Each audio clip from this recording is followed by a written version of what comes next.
మత్స్యకారులకు తోడుగా భరోసా కల్పించేలా తమ ప్రభుత్వం చర్యలు తీసుకుందని సీఎం జగన్ అన్నారు. ఓఎన్జీసీ పైప్ లైన్ పనుల కారణంగా జీవనోపాధి కోల్పోయిన మత్స్యకారులకు పరిహారంగా 161,86,00,000 రూపాయల ఆర్థిక సాయాన్ని జగన్ బటన్ నొక్కి విడుదల చేశారు. అధికారంలోకి వచ్చాక 10 ఫిషింగ్ హార్బర్లు, 6 ఫిష్ ల్యాండింగ్ సెంటర్లు, 4 పోర్టులు నిర్మాణ పనులు చేపట్టామని సీఎం వెల్లడించారు. ఓఎన్జీసీ పైప్ లైన్ పనుల కారణంగా జీవనోపాధి కోల్పోయిన మత్స్యకార కుటుంబాలకు రాష్ట్ర ప్రభుత్వం పరిహారాన్ని అందించింది. బీఆర్ అంబేద్కర్ కోనసీమ, కాకినాడ జిల్లాల్లోని 23,458 మత్స్యకార కుటుంబాలకు ఆర్థిక సాయాన్ని సీఎం వైఎస్ జగన్ విడుదల చేశారు. 5వ విడతగా ఒక్కొక్కరికి నెలకు 11,500 రూపాయల చొప్పున 6 నెలలకు గాను 69,000 రూపాయల పరిహారం చెల్లించారు. మొత్తంగా 161,86,00,000 రూపాయల ఆర్థిక సాయాన్ని బటన్ నొక్కి సీఎం విడుదల చేశారు. ఓఎన్జీసీకి సంబంధించి ఇప్పటి వరకు 5 విడతలుగా 647 కోట్ల రూపాయల పరిహారం చెల్లించినట్లు సీఎం తెలిపారు. మత్స్యకారులకు తోడుగా భరోసా కల్పించేలా ప్రభుత్వం చర్యలు తీసుకుందన్న ఆయన 5 ఏళ్లలో 1,07,000 కుటుంబాలకు వైఎస్ఆర్ మత్స్యకార భరోసా పథకం కింద 583 కోట్ల రూపాయలు ఇచ్చినట్లు వెల్లడించారు. మత్స్యకారులకు గతంలో 4,000 ఇచ్చిన పరిహారాన్ని 10,000కు పెంచి ఇస్తున్నామని, మత్స్యకారులకు డీజిల్పై గతంలో 6,000 రూపాయలు సబ్సిడీ ఇస్తుండగా దాన్ని 9,000 రూపాయలకు పెంచినట్లు తెలిపారు. 20,812 బోట్లకు 135 కోట్ల రూపాయలు డీజిల్ సబ్సిడీ రూపంలో ఇచ్చామన్నారు. మత్స్యకారులు ప్రమాదవశాత్తు మరణిస్తే 10 లక్షల రూపాయల ఎక్స్గ్రేషియాను అందిస్తున్నామని, 175 కుటుంబాలకు 17 కోట్ల రూపాయల ఎక్స్గ్రేషియా ఇచ్చి కుటుంబాలకు అండగా నిలిచినట్లు ఆయన తెలియజేశారు. ఆక్వా రైతులకు విద్యుత్ సబ్సిడీ ₹1.50 ఇస్తూ 40,850 మందికి 3,497 కోట్ల రూపాయలు ఇచ్చామని తెలిపారు. మత్స్యకార కుటుంబాలకు కేవలం 4 పథకాల ద్వారానే 4,913 కోట్ల రూపాయల లబ్ధి చేకూర్చామని ముఖ్యమంత్రి వైఎస్ జగన్ తెలియజేశారు. ఈరోజు చేస్తా ఉన్న మంచి 5వ విడత సహాయం అంటే ప్రతి 6 నెలలకు ఒకసారి ఇలా ఇచ్చుకుంటూ వస్తూ ఒక్కొక్క విడత ఇచ్చుకుంటూ వస్తూ ఈసారి 5వ విడతగా ఆల్మోస్ట్ కంక్లూడ్ అయిపోయింది అనుకుంటా. 5వ విడతగా 161,86,00,000 అంటే 162 కోట్లు ఈరోజు ఈ 23,458 మంది మత్స్యకార కుటుంబాలకు మంచి జరిగిస్తూ డిపాజిట్ ఈ కార్యక్రమం అయిపోయిన వెంటనే నేరుగా వారి ఖాతాల్లోకి ఈ డబ్బు జమ అయ్యేట్టుగా బటన్ నొక్కబోతా ఉన్నాం. ఇన్ఫ్యాక్ట్ ఇప్పటి వరకు 647 కోట్ల రూపాయలు ఈ 5 విడతల్లో కలిపి ఇచ్చినట్టు అవుతా ఉంది.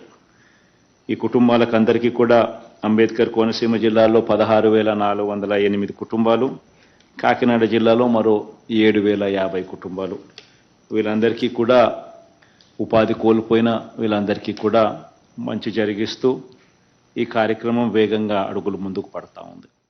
రాష్ట్ర పునర్నిర్మాణం కోసమే 3 పార్టీల పొత్తు అని తెలుగుదేశం అధినేత చంద్రబాబు స్పష్టం చేశారు. వైకాపా విధ్వంస పాలన నుంచి రాష్ట్రాన్ని కాపాడుకోవడం కోసం మళ్లీ 3 పార్టీలు చేతులు కలిపాయన్నారు.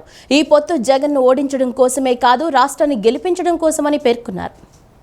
రాష్ట్ర వ్యాప్తంగా తెలుగుదేశం బూత్ స్థాయి కార్యకర్తలు, నాయకులతో టీడీపీ అధినేత చంద్రబాబు నిన్న టెలికాన్ఫరెన్స్ నిర్వహించారు. కింది స్థాయిలో నేతలు, కార్యకర్తలు కలిసి ముందుకు వెళ్లాలని సూచించారు.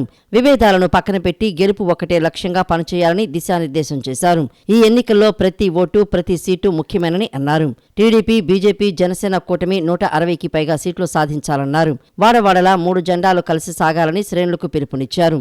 పార్టీ నేతలు, అభ్యర్థులు ప్రతి అంశాన్ని ఎన్నికల కమిషన్ దృష్టికి తేవాలని సూచించారు. షెడ్యూల్ వచ్చిన తర్వాత వైఎస్ఆర్ కాంగ్రెస్ పార్టీ ఆగడాలు, తప్పుడు అధికారుల ఆటలు సాగవని హెచ్చరించారు. భీమవరం మాజీ ఎమ్మెల్యే పులపర్తి రామాంజనేయులు పవన్ కళ్యాణ్ ఆధ్వర్యంలో జనసేనలో చేరారు. రామాంజనేయులు చేరిక సందర్భంగా మాట్లాడిన పవన్ స్థానిక ఎమ్మెల్యే గ్రంథి శ్రీనివాస్పై నిప్పులు చెరిగారు. కుబేర నగరం లాంటి భీమవరం ప్రస్తుతం ఓ రౌడీ ఎమ్మెల్యే చేతులు ఇరుక్కుపోయిందని విమర్శించారు. త్వరలోనే భీమవరానికి విముక్తి కల్పిస్తానని పవన్ కళ్యాణ్ హామీ ఇచ్చారు. వైఎస్ఆర్ విముక్త ఆంధ్రప్రదేశ్ వ్యూహం మే 15తో పూర్తవుతుందని జనసేన అధినేత పవన్ కళ్యాణ్ అన్నారు. రాష్ట్రంలో తెలుగుదేశం, జనసేన, భారతీయ జనతా పార్టీ కూటమిపై పవన్ కళ్యాణ్ తొలిసారి స్పందించారు. కూటమి ఏర్పడటంలో కీలకంగా వ్యవహరించడం సంతోషంగా ఉందని చెప్పారు. కూటమి నుంచి పోటీ చేసే ప్రతి అభ్యర్థి గెలుపు కోసం అందరం కలిసి కృషి చేస్తామని జనసేన అధినేత పవన్ కళ్యాణ్ వెల్లడించారు. వాళ్లు వ్యూహం సినిమా తీస్తే మనం వ్యూహం వేద్దామని చెప్పారు. భీమవరం మాజీ శాసనసభ్యులు రామాంజనేయులు, ఆయన అనుచరులు పవన్ సమక్షంలో జనసేనలో చేరారు. పవన్ కళ్యాణ్ పార్టీ కండువా కప్పి సాదరంగా ఆహ్వానించారు. ఈ సందర్భంగా మాట్లాడిన పవన్ వైఎస్ఆర్సీపీపై నిప్పులు చెరిగారు. గతంలో పార్టీ కార్యాలయ నిర్మాణానికి అక్కడి ఎమ్మెల్యే గ్రంథి శ్రీనివాస్ అడ్డుపడ్డారని పవన్ చెప్పారు. ఈసారి ఎన్నికల్లో బంధుత్వం ఉండదని, యుద్ధం మాత్రమే ఉంటుందని హెచ్చరించారు. త్వరలోనే భీమవరంలో పార్టీ కార్యాలయాన్ని ప్రారంభిస్తామని వెల్లడించారు. కుబేర నగరం లాంటి భీమవరం ప్రస్తుతం ఓ రౌడీ ఎమ్మెల్యే చేతిలో ఇరుక్కుపోయిందని పవన్ ఆవేదన వ్యక్తం చేశారు. త్వరలోనే భీమవరానికి విముక్తి కల్పిస్తామని పవన్ కళ్యాణ్ హామీ ఇచ్చారు. భీమవరంలో జనసేన గెలవగానే మౌలిక సదుపాయాలపై దృష్టి పెడతానని చెప్పారు. రామాంజనేయులు చేరిక జనసేనకు చాలా కీలకమన్నారు. గతంలో తాను గెలిచి ఉంటే పరిస్థితి వేరుగా ఉండేదని పేర్కొన్నారు. 2019 ఎన్నికల్లో ఓడినా జనం గుండెల్లో స్థానం మరింత బలాన్నిచ్చిందని ధీమా వ్యక్తం చేశారు. భీమవరంలో ఓడిపోయిన వ్యక్తి అలయన్స్ను ముందుకు తీసుకువెళ్లడంలో కీలకంగా మారాడని పవన్ తెలిపారు. నేను ఒకటి నిర్ణయించుకున్నాను, ఈ ఆఫీసు ఎలా మనం ఇక్కడ కూర్చొని చేసుకుంటున్నామో భీమవరం జనసేన పార్టీ ఆఫీసు ప్రారంభిస్తాం. మీరు అడగచ్చు, ఇంతకాలం ఏం చేయట్లేదంటే ఇప్పటి నుంచి అడుగుతున్నాను, ఓడిపోయిన రోజు నుంచి అడుగుతున్నాను. చాలామంది ఇస్తామని వచ్చినా కానీ ఆ స్థానిక ఎమ్మెల్యే దౌర్జన్యం వల్ల, భయాల వల్ల సంతకాల దాకా వచ్చి వెనక్కి వెళ్ళిపోయేవాళ్ళు. ఒక ఎమ్మెల్యే అభ్యర్థిగా పోటీ చేసిన నాకే స్థానం ఇవ్వడానికి ఇంత భయపడుతున్నారంటే ఏ స్థాయిలో గుండాయిజం, రౌడిజం ఉందో అని. ప్రతి ఊర్లో ఇలాంటి వాళ్ళే ఉన్నారు, మనం అందరం తట్టుకోవాలి కదా. నాకేముందంటే నాకు యుద్ధం చేయడం తెలుసు. నాకు ఒక గొడవ జరిగినప్పుడు, ఒక అన్యాయం జరిగినప్పుడు యుద్ధం చేయడం తెలుసు. నాకు 2019 ఎన్నికల్లో కూడా భీమవరం సభల్లో మాట్లాడేటప్పుడు దురదృష్టవశాత్తు మన నాయకులే ఇప్పుడు లేరనుకోండి. వాళ్ళు వద్దండి, వాళ్ళు మా బంధువులు అవుతారు, వీళ్ళు మాకు వియ్యంకులు అవుతారు, వీళ్ళు మాకు ఈ కత్తి దూసినప్పుడు యుద్ధం చేయాల్సిన పరిస్థితుల్లో కత్తి ఎత్తకూడదంటే ఎట్లా, ఏం చేస్తాం? ప్రజాస్వామ్యబద్ధంగా ప్రజలు ఎన్నుకున్న ప్రభుత్వాలను కూల్చే కసాయి బీజేపీ అని సిపిఐ జాతీయ కార్యదర్శి కె నారాయణ వ్యాఖ్యానించారు. కేంద్రంలో బీజేపీ అధికారంలోకి వచ్చిన తర్వాత దానికి వ్యతిరేకంగా ఉన్న ప్రభుత్వాలను, పార్టీలను అడ్డగోలుగా పడేస్తుందని విమర్శించారు. ప్రజాస్వామ్యాన్ని అపహాస్యం చేసిన వారు అదే ప్రజాస్వామ్యంతో ఓడిపోతారని స్పష్టం చేశారు. ఇందిరాగాంధీ, కేసీఆర్లు ఓడిపోవడమే దానికి నిదర్శనమన్నారు. విజయవాడ హనుమాన్పేటలోని సిపిఐ రాష్ట్ర కార్యాలయం దాసరి భవన్లో జాతీయ కార్యదర్శి కె నారాయణ నిన్న విలేకరుల సమావేశం నిర్వహించారు. సమావేశంలో ఆయన మాట్లాడుతూ సుప్రీంకోర్టు ఆదేశాలను ఎస్బీఐ తోసిపుచ్చటం ప్రజాస్వామ్యాన్ని ఖూనీ చేయటమేనని అన్నారు. ఎలక్టోరల్ బాండ్స్ ప్రతిపక్ష రాజకీయ పార్టీలను ధ్వంసం చేస్తుందన్నారు. ఎలక్టోరల్ బాండ్స్ రూపంలో బీజేపీకి 6,500 కోట్లు వెళ్లాయని, వాటి లెక్కలు చెప్పాలని డిమాండ్ చేశారు. కేంద్ర ప్రభుత్వాన్ని కాపాడేందుకే ఎస్బీఐ లెక్కలు చెప్పడానికి జూన్ నెల వరకు గడువు కోరిందన్నారు. ప్రజా ఉద్యమం ద్వారా ఆర్థిక నేర వ్యవస్థను ధ్వంసం చేస్తామని హెచ్చరించారు. బీజేపీ ప్రచారంలో ఎన్డీఏ గ్యారంటీ, బీజేపీ గ్యారంటీ, కేంద్రం గ్యారంటీ అని కాకుండా మోడీ గ్యారంటీ అని ప్రచారం చేస్తున్నారని చెప్పారు. తమకు అనుకూలంగా లేని పార్టీలపై ఈడీతో దాడులు చేయిస్తోందని అన్నారు. ఇప్పుడు ఎన్నికల్లో రాజకీయ లబ్ధి కోసం సిటిజన్షిప్ అమెండ్మెంట్ యాక్ట్ సిఏఈను అమలు చేయడానికి నోటిఫికేషన్ ఇచ్చిందన్నారు. ఉత్తర భారతదేశంలో సీట్లు తగ్గాయని తెలిసి దక్షిణ భారతదేశంలో బీజేపీ ప్రచారాన్ని ముమ్మరం చేసిందన్నారు. టీడీపీని నాశనం చేయటానికే బీజేపీ పొత్తు పెట్టుకుందన్నారు. పొత్తు పెట్టుకుంటారా, జైలుకు వెళ్తారా అని చంద్రబాబును భయపెట్టిందన్నారు. తెలుగు ప్రజలకు ద్రోహం చేసిన బీజేపీని, తెలుగువారి ఆత్మగౌరవాన్ని తాకట్టు పెట్టిన టీడీపీ, వైసీపీలను కాకుండా ప్రత్యామ్నాయంగా ఉన్న ఇండియా కూటమిని ప్రజలు ఆదరించాలని కోరారు. వామపక్షాలు, కాంగ్రెస్ కూటమితో ప్రజలకు మేలు జరుగుతుందని పేర్కొన్నారు.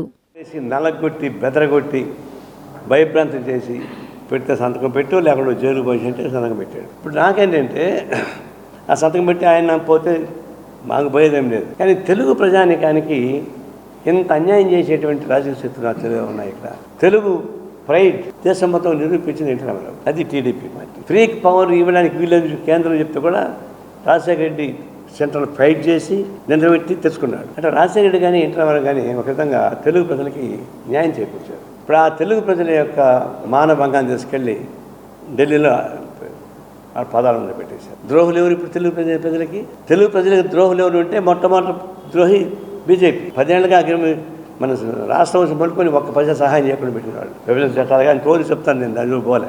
ఏమి ఈ తెలుగు ప్రజానీకానికి ఏమీ సహాయం చేయకుండా ఆపింది ఎవరు ఉంటే బీజేపీ. దాన్ని 7 ఏళ్ల కాలం సపోర్ట్ చేస్తూ ఉంది. ఇప్పుడు వైసీపీ కానీ నేను ఇంకా తగుదనమ్మా అని చెప్పని అతడి కంటే గనుడు ఆచంట మల్లన్న అన్నట్టుగా ఈయన కూడా ఎగబడి ఆయన కాడు పట్టుకుంటారు. కాబట్టి తెలుగు ప్రజానికి ద్రోహం చేసినట్టు వీడు ముగ్గురే, మోడీ, వైఎస్ఆర్, చంద్రబాబు నాయుడు.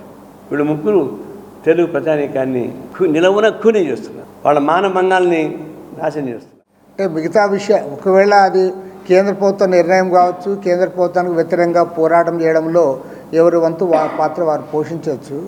కనీసం ప్రధానమంత్రి దగ్గరికి వెళ్ళి అర్జీ ఇవ్వడం కూడా చేతగాని దద్దమ్మలు ఇవాళ రాష్ట్రంలో పార్లమెంటు సభ్యులుగా ఉన్నారు.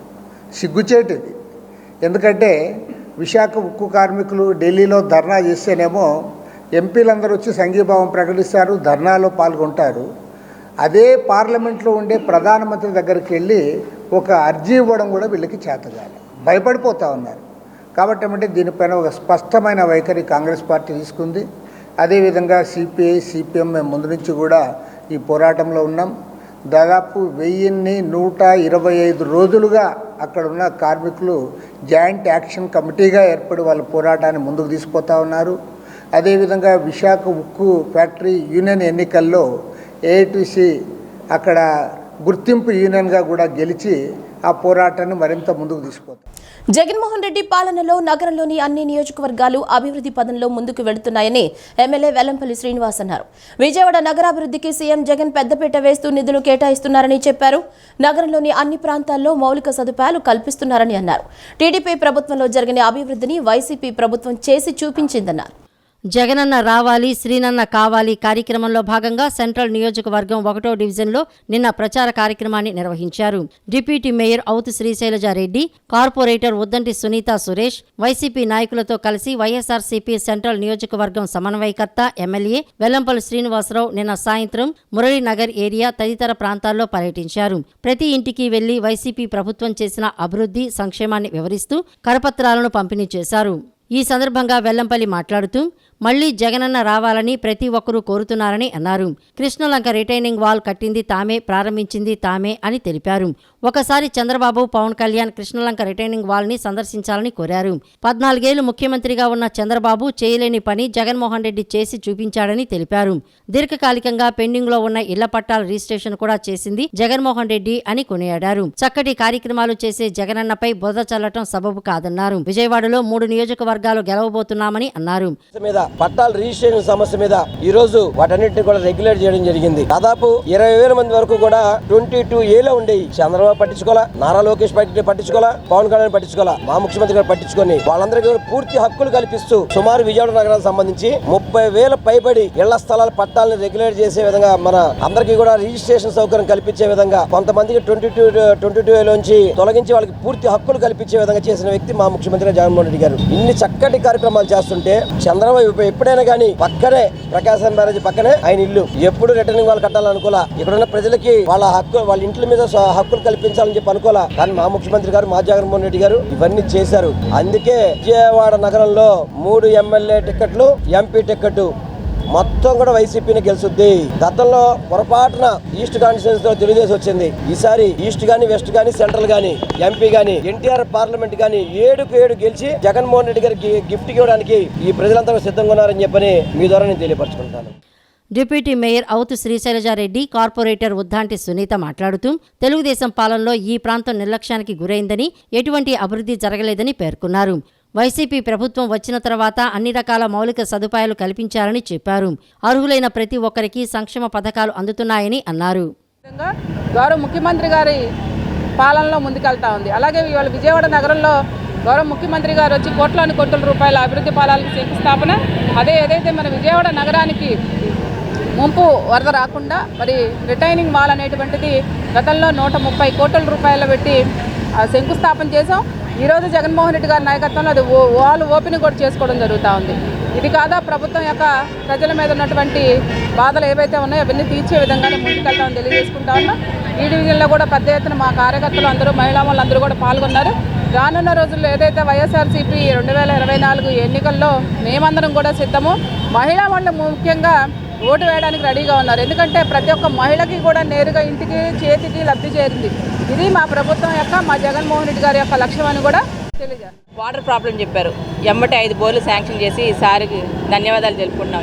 రేపు 2 బోర్లు శాంక్షన్ చేసి రేపు శంకుస్థాపన చేయడం జరుగుతుంది. ఇంకా రోడ్డు కూడా శాంక్షన్ చేశారు కొన్ని రోడ్లు, వాటికి కూడా ధన్యవాదాలు తెలుపుకుంటున్నాము.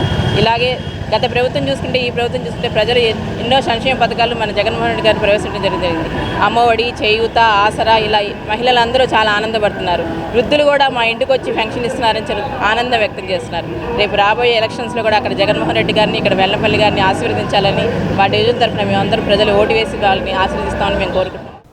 ముస్లిం మైనార్టీల సంక్షేమానికి ముఖ్యమంత్రి జగన్మోహన్ రెడ్డి పెద్దపీట వేశారని వైసీపీ పశ్చిమ నియోజకవర్గ సమన్వయకర్త ఇన్ఛార్జ్ షేక్ ఆసిఫ్ తెలిపారు. ముస్లింల కోసం అనేక సంక్షేమ పథకాలు ప్రవేశపెట్టి అమలు చేస్తున్నారని, చట్టసభల్లో కూడా ముస్లింలకు అధిక ప్రాధాన్యమిచ్చారని అన్నారు. ముస్లింల అభ్యున్నతి సంక్షేమం కోసం జగన్మోహన్ రెడ్డి నిరంతరం పాటుపడుతున్నారని, రాబోయే ఎన్నికల్లో మళ్లీ జగన్మోహన్ రెడ్డిని ముఖ్యమంత్రిగా గెలిపించుకోవాలని కోరారు. పశ్చిమ నియోజకవర్గం 44వ డివిజన్ లేబర్ కాలనీలోని మదీనా మసీదులో ముస్లిం సోదరులతో కలిసి నియోజకవర్గ వైసీపీ ఇన్ఛార్జి షేక్ ఆసిఫ్ రంజాన్ ఉపవాస దీక్ష విరమణ చేశారు. అందరితో కలిసి నమాజ్ చదివారు. రాబోయే ఎన్నికల్లో వైసీపీ తరపున పోటీ చేస్తున్న తనకు మద్దతు తెలపాలని, తన విజయానికి సహకరించాలని కోరారు. అనంతరం ఆయన మీడియాతో మాట్లాడుతూ, ముఖ్యమంత్రి జగన్మోహన్ రెడ్డి ముస్లిం సమాజాన్ని ఆదుకునేలా అనేక సంక్షేమ పథకాలు ఇస్తున్నారని చెప్పారు. దుల్హాన్ పథకం, విదేశీ విద్య, హజ్ యాత్రికులకు రాయితీ, అమ్మఒడి, చేయూత అందిస్తూ ముస్లింల అభ్యున్నతికి కృషి చేస్తున్నారని చెప్పారు. వైఎస్ఆర్ 4% రిజర్వేషన్ కల్పించడంతో ఎంతో మంది ఉన్నత విద్యను అభ్యసించి జీవితంలో స్థిరపడ్డారని అన్నారు.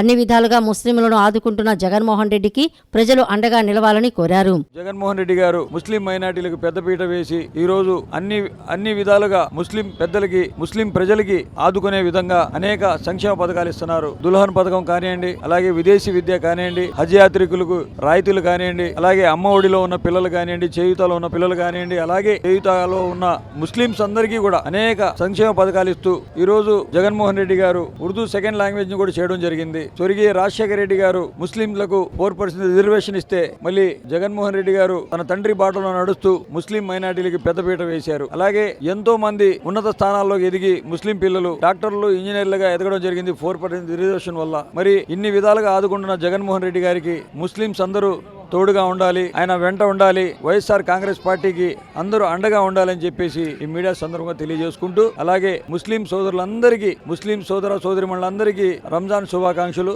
తెలియజేస్తున్నారు. వక్ఫ్ బోర్డు జిల్లా చైర్మన్ గౌస్ మొహిద్దీన్ మాట్లాడుతూ, ముస్లింల సంక్షేమానికి పాటుపడుతున్న జగన్మోహన్ రెడ్డి పాలన సుభిక్షంగా ఉండాలని, సుసంపన్నంగా ఉండాలని ఆకాంక్షించారు. ఆయన ద్వారానే మైనారిటీల సంక్షేమం సాధ్యమని ముస్లింలు అందరూ చెబుతున్నారని తెలిపారు. వారి పరిపాలన సుభిక్షంగా ఉండాలి, సుసంపన్నంగా ఉండాలి. స్వర్గీయ రాజశేఖర రెడ్డి గారు ఏదే పద్ధతిలో అయితే మైనార్టీలకి మేలు చేశారో అదే పద్ధతితో దానికి రెట్టింపు స్థాయిలో వాళ్ళు జగన్మోహన్ రెడ్డి గారు మైనార్టీ సంక్షేమానికి కట్టుబడి పనిచేస్తున్న సందర్భంలో ఇవాళ రాబోయే ప్రభుత్వం జగన్మోహన్ రెడ్డి గారి ప్రభుత్వం ఉండాలి, ఆయన ద్వారానే మైనార్టీల సంక్షేమం సాధ్యపడుతుందని చెప్పి మైనార్టీలు అందరూ భావిస్తూ ఉన్నారు. ఇవాళ ఆసిఫ్ గారు ఏ మసీదుకి వెళ్ళినా, ముస్లింలను ఎక్కడికి కలిసినా కూడా ఒకటే చెప్తా ఉన్నారు, ఆసిఫ్ భాయ్ మీ విజయం ఖాయం, మీ విజయం ద్వారా మేము జగన్మోహన్ రెడ్డి గారికి ఒక గిఫ్ట్ ఇవ్వదలుచుకున్నాము.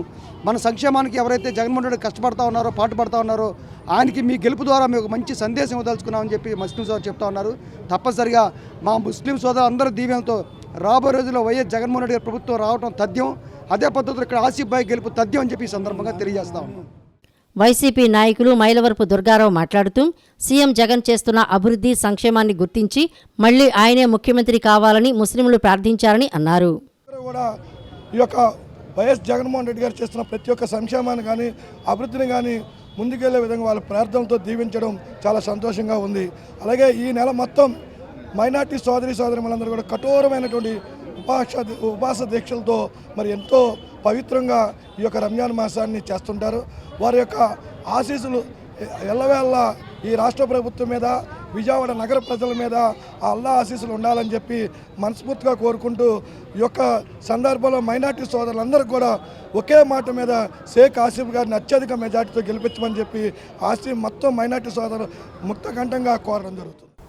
నకిలీ జనన మరణ ధృవీకరణ పత్రాలను నియంత్రించేందుకు కట్టుదిట్టమైన చర్యలు తీసుకోవాల్సిన అవసరం ఉందని ప్రభుత్వ ప్రధాన కార్యదర్శి డాక్టర్ కెఎస్ జోహర్ రెడ్డి సూచించారు. జననాలతో పాటు మరణాలు కూడా గ్రామ, మున్సిపాలిటీల స్థాయిలోనూ ప్రభుత్వ, ప్రైవేటు ఆసుపత్రులు సహా ప్రతి చోట సకాలంలో సక్రమంగా రిజిస్టర్ అయ్యే విధంగా తగిన చర్యలు తీసుకోవాలని ఆదేశించారు. ప్రైవేట్ నెట్వర్క్ ఆసుపత్రుల్లో ఆరోగ్య మిత్రుల ద్వారా జనన, మరణ రిజిస్ట్రేషన్ల నమోదు జరిగేలా చర్యలు తీసుకోవాలని సీఎస్ ఆదేశించారు. జనన మరణ నమోదు సవరణ చట్టం 2023పై నిన్న వెలగపూడి రాష్ట్ర సచివాలయంలో ప్రభుత్వ ప్రధాన కార్యదర్శి డాక్టర్ కెఎస్ జవహర్ రెడ్డి అధికారులతో సమీక్షించారు. ఈ సందర్భంగా సీఎస్ మాట్లాడుతూ నకిలీ జనన మరణ ధృవీకరణ పత్రాలను నియంత్రించేందుకు కట్టుదిట్టమైన చర్యలు తీసుకోవాల్సిన అవసరం ఉందని స్పష్టం చేశారు. ఇందుకు సంబంధించి క్షేత్రస్థాయిలో అనగా గ్రామ, మున్సిపల్ ఆసుపత్రులు తదితర స్థాయిల్లో జరిగే జనన మరణ రిజిస్ట్రేషన్ల ప్రక్రియ సకాలంలో సక్రమంగా జరిగేలా చూడాల్సిన అవసరం ఉందని ఆయన అధికారులకు స్పష్టం చేశారు. అంతేకాక నకిలీ లేదా డూప్లికేట్ జనన మరణ ధృవీకరణ పత్రాలను నియంత్రించేందుకు వీలుగా పాత రికార్డుల డేటాబేస్ అంతటినీ డిజిటలైజేషన్ చేసేందుకు చర్యలు తీసుకోవాల్సి ఉంటుందని చెప్పారు. ఈ చట్టానికి సంబంధించి పూర్తిస్థాయి నిబంధనలు, మార్గదర్శకాల నోటిఫికేషన్ వచ్చేలోగా క్షేత్రస్థాయి అధికారులందరికీ ఈ చట్టం అమలుకు సంబంధించిన పూర్తి అవగాహన కల్పించేందుకు తగిన సమాచారాన్ని అందించాలని సీఎస్ జవహర్ రెడ్డి అధికారులను ఆదేశించారు. జననాలతో పాటు మరణాలు కూడా గ్రామ, మున్సిపాలిటీల స్థాయిలోనూ ప్రభుత్వ, ప్రైవేటు ఆసుపత్రులు సహా ప్రతి చోట సకాలంలో సక్రమంగా రిజిస్టర్ అయ్యే విధంగా తగిన చర్యలు తీసుకోవాలని ఆదేశించారు. ప్రైవేటు నెట్వర్క్ ఆసుపత్రుల్లో ఆరోగ్య మిత్రుల ద్వారా జనన మరణ రిజిస్ట్రేషన్ల నమోదు జరిగేలా చర్యలు తీసుకోవాలని సీఎస్ జవహర్ రెడ్డి వైద్య ఆరోగ్య శాఖ అధికారులను ఆదేశించారు. ఈ సమావేశంలో రాష్ట్ర వైద్య ఆరోగ్య శాఖ ప్రత్యేక ప్రధాన కార్యదర్శి కృష్ణబాబు పవర్ పాయింట్ ప్రజెంటేషన్ ద్వారా సవరించిన జనన మరణ రిజిస్ట్రేషన్ చట్టం 2023 అక్టోబర్ 1 నుండి అమల్లోకి వచ్చిందని తెలిపారు. ఈ చట్టంలోని ముఖ్యాంశాలను వివరిస్తూ ఈ నూతన చట్టం ప్రకారం విద్యా సంస్థల్లో ప్రవేశానికి డ్రైవింగ్ లైసెన్స్ జారీ, ఓటరు జాబితా సవరణ, వివాహ రిజిస్ట్రేషన్, పాస్పోర్ట్ జారీ, ఆధార్ కార్డు, కేంద్ర రాష్ట్ర ప్రభుత్వాల్లోని వివిధ పబ్లిక్ సెక్టార్ అండర్టేకింగ్, స్థానిక సంస్థల్లోనూ ఉద్యోగ నియామకానికి పుట్టిన తేదీ ధృవీకరణ పత్రం తప్పనిసరని తెలిపారు. ఇంకా ఇందుకు సంబంధించిన పలు అంశాలపై సమావేశంలో చర్చించారు. టీడీపీ సోషల్ మీడియా వేధింపులకు వివాహిత గీతాంజలి ఆత్మహత్య చేసుకోవటం చాలా బాధాకరమని ఏపీ ఐడీసీ చైర్మన్ బండి పుణ్యశీల అన్నారు. వాలంటీర్లు ఇచ్చిన సమాచారంతోనే మహిళల అక్రమ రవాణా జరుగుతోందని మాట్లాడిన పవన్ కళ్యాణ్కు టీడీపీ చేసిన అరాచకం కనబడలేదని ప్రశ్నించారు. ఆత్మహత్య చేసుకున్న మహిళ పిల్లలకు జవాబుదారీగా ఉంటారా లేక దత్త తండ్రి చంద్రబాబుకు జవాబుదారీగా ఉంటారా అని ప్రశ్నించారు. సోషల్ మీడియాలో ట్రోలింగ్ గురై ఆత్మహత్య చేసుకున్న గీతాంజలికి మద్దతుగా విజయవాడ తూర్పు నియోజకవర్గ శిఖామణి సెంటర్లో 7వ డివిజన్ కార్పొరేటర్ మెరకనపల్లి మాధురి, నగర మహిళా అధ్యక్షురాలు సుభాషిణి ఆధ్వర్యంలో కొవ్వొత్తుల ర్యాలీ నిర్వహించారు. టీడీపీ సోషల్ మీడియా అరాచకాలకు మహిళ బలైందని, టీడీపీ డౌన్ డౌన్, టీడీపీ అరాచకాలు నశించాలి, గీతాంజలికి న్యాయం జరగాలంటూ నినాదాలు చేశారు.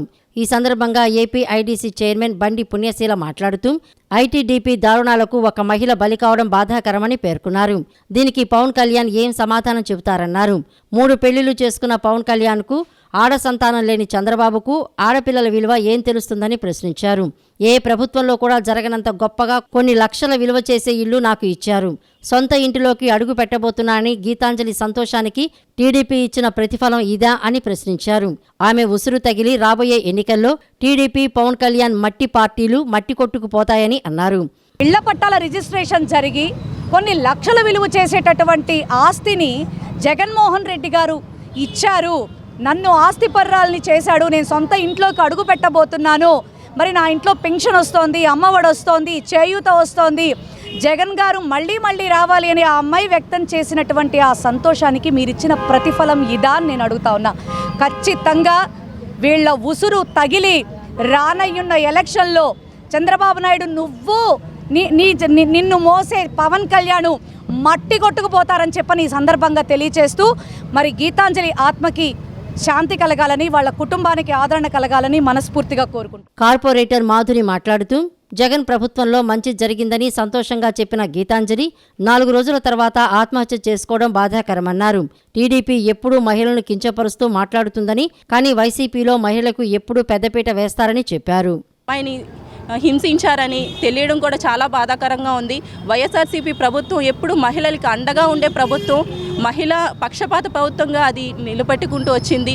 ఆ విధంగానే ఆ అమ్మాయి అంతే సంతోషంగా చెప్పడం కూడా జరిగింది. కానీ 2 పిల్లలు నాకున్నారు, నేను అమ్మఒడి తీసుకున్నాను, మా పిల్లలు ఎంతో సంతోషంగా ఉన్నారని చెప్పిన అమ్మాయి ఈరోజు లేదంటే మా అందరికీ మహిళలుగా మేము ఎంతగానో బాధపడుతున్నామండి. ఇంతగా హింసించే మన గత నాయకులు ఉన్నారంటే ఈ సమయంలో ఎంతో బాధాకర విషయం. ఇప్పుడు కూడా వాళ్ళు మహిళల్ని ఓరియంటెడ్ చేసుకుంటూ, మహిళా నాయకులను ఓరియంటెడ్ చేసుకుంటూ ఎప్పటికప్పుడు మహిళల్ని కించపరిస్తే మాట్లాడతారు. కానీ వైఎస్ఆర్సీపీ ప్రభుత్వం చూసుకున్నట్టయితే మహిళల్ని ఎంతగా ముందుకు తీసుకొచ్చిందో మేమందరమే సాక్ష్యము. శవ రాజకీయాలు చేయడం వైఎస్ఆర్ కాంగ్రెస్ పార్టీకి వెన్నతో పెట్టిన విద్య అని తెలుగుదేశం పార్టీ జాతీయ అధికార ప్రతినిధి జీవీ రెడ్డి దుయ్యబట్టారు. గీతాంజలికి సంక్షేమ పథకాల ప్రచారానికి ట్రైనింగ్ తాడేపల్లి ప్యాలెస్ డైరెక్షన్లోనే జరిగిందని ఆరోపించారు. జగన్ రెడ్డి ప్రభుత్వంలో అమ్మఒడి 4 సార్లు ఇచ్చి 5 సార్లు ఇచ్చామని అమాయకపు ప్రజలతో చెప్పించడం దుర్మార్గమన్నారు. శవ రాజకీయాలు చేయటం వైఎస్ఆర్ కాంగ్రెస్ పార్టీకి వెనతో పెట్టిన విద్య అని తెలుగుదేశం పార్టీ జాతీయ అధికార ప్రతినిధి జీవీ రెడ్డి దుయ్యబట్టారు. గీతాంజలితో సంక్షేమ పథకాల పబ్లిసిటీ వైఎస్ఆర్సీపీ ప్రభుత్వం చేయించిందని ఆరోపించారు. ట్రైన్ యాక్సిడెంట్ ని రాజకీయ హత్యగా మార్చిన నీచ చరిత్ర జగన్ రెడ్డిదని మండిపడ్డారు. వైసీపీకి చెందిన పత్రికలో ఓ చెల్లిని చంపేశారు అని పెద్ద అక్షరాలతో రాయటం సిగ్గుచేటని జీవీరెడ్డి ధ్వజమెత్తారు. గీతాంజలికి సంక్షేమ పథకాల ప్రచారానికి ట్రైనింగ్ తాడేపల్లి ప్యాలెస్ డైరెక్షన్లోనే జరిగిందని ఆరోపించారు. జగన్ రెడ్డి ప్రభుత్వంలో అమ్మఒడి 4 సార్లు ఇచ్చి 5 సార్లు ఇచ్చామని అమాయకపు ప్రజలతో చెప్పించడం దుర్మార్గమన్నారు. కారణాలు తెలియని హత్యను తెలుగుదేశం జనసేనకు అంటించడం జగన్ రెడ్డి నీచ చరిత్రకు నిదర్శనమని పేర్కొన్నారు. జగన్ రెడ్డి ప్రచార పిచ్చికి ఓ నిండు ప్రాణం బలైందని మండిపడ్డారు. జగన్ రెడ్డి పాలనలో సొంత చెల్లి తల్లికే రక్షణ లేదని జీవీరెడ్డి విమర్శించారు. సెక్షన్ 306 ఐపీసీ అంటే అబెట్మెంట్ అంటే చావటానికి ప్రేరేపించటం. ఒక వ్యక్తి లేకపోతే ఒక వ్యవస్థ ఒక వ్యక్తిని ప్రేరేపిస్తే లేకపోతే ఇదిగో వాళ్ళు చెప్పినట్టు ఇలా దూషిస్తే భయపడో లేకపోతే ఆ ప్రేరేపణలో గురయ్యో చనిపోతే ఆత్మహత్య చేసుకుంటే అప్పుడు 306 పెట్టాలి. మరి ఒక పక్క సాక్షి పేపర్లోనేమో ఇదే ప్రభుత్వందే కదా, ఇది వైసీపీ కదా అధికారంలో ఉండేది, వాళ్ళ పత్రికే కదా ఇది, శ్రీమతి భారతి గారు నడిపే పత్రికే కదా ఇది, జగన్మోహన్ రెడ్డి గారు శ్రీమతి కదా ఆవిడ, వైసీపీ సోషల్ మీడియా వాళ్ళదే కదా. మరి ఒక పక్క ఇలా నడుపుతూ ఎవరో ప్రేరేపిస్తే చనిపోయినారు లేకపోతే టీడీపీ జనసేన తిట్టడం వల్ల చనిపోయిందని ఇక్కడ రాసినప్పుడు మరి అదే వైసీపీ గవర్నమెంట్లో సెక్షన్ 306 కాకుండా 174 సిఆర్పిసి ఎందుకు పెట్టారండి? ఎన్నికల మేనిఫెస్టోలో ఇచ్చిన అన్ని హామీలను సీఎం జగన్మోహన్ రెడ్డి 98% అమలు చేశారని గన్నవరం ఎంపీపీ అనగాని రవి అన్నారు. సంక్షేమం అభివృద్ధి కార్యక్రమాల అమలు ద్వారా సీఎం జగన్మోహన్ రెడ్డి ప్రజారంజకంగా పరిపాలన కొనసాగిస్తున్నారని పేర్కొన్నారు. కృష్ణా జిల్లా గన్నవరం మర్లపాలెం గ్రామ పార్టీ అధ్యక్షుడు సర్నాల శంకర్ ఆధ్వర్యంలో పార్టీ ఆవిర్భావ దినోత్సవం ఘనంగా నిర్వహించారు. ఈ కార్యక్రమానికి ముఖ్య అతిథులుగా ఎంపీపీ అనగాని రవి, మండల పార్టీ అధ్యక్షుడు నీలం ప్రవీణ్ పాల్గొన్నారు. అనంతరం పార్టీ నాయకులు కార్యకర్తలు కలిసి ఎంపీపీ అనగాని రవి పార్టీ జెండాను ఆవిష్కరించారు. మర్లపాలెం నుంచి గన్నవరం వరకు పార్టీ యువత బైక్ ర్యాలీ నిర్వహించారు. ఎంపీపీ అనగాని రవి మాట్లాడుతూ వైఎస్ జగన్ నాయకత్వంలో అవతరించిన వైఎస్ఆర్ కాంగ్రెస్ పార్టీ 12 వసంతాలు పూర్తి చేసుకుని 13వ సంవత్సరంలోకి అడుగుపెట్టిందని అన్నారు. వైఎస్ఆర్సీపీ అధ్యక్షులు సీఎం జగన్మోహన్ రెడ్డి నేతృత్వంలో గడిచిన 12 ఏళ్లలో ఎన్నో సవాళ్లను అధిగమించి సంపూర్ణ ప్రజాబలంతో ప్రభుత్వం ఏర్పాటు చేశారని ఎంపీపీ అనగాని రవి పేర్కొన్నారు. ఈ వార్తలు ఇంతటితో సమాప్తం. నమస్కారం.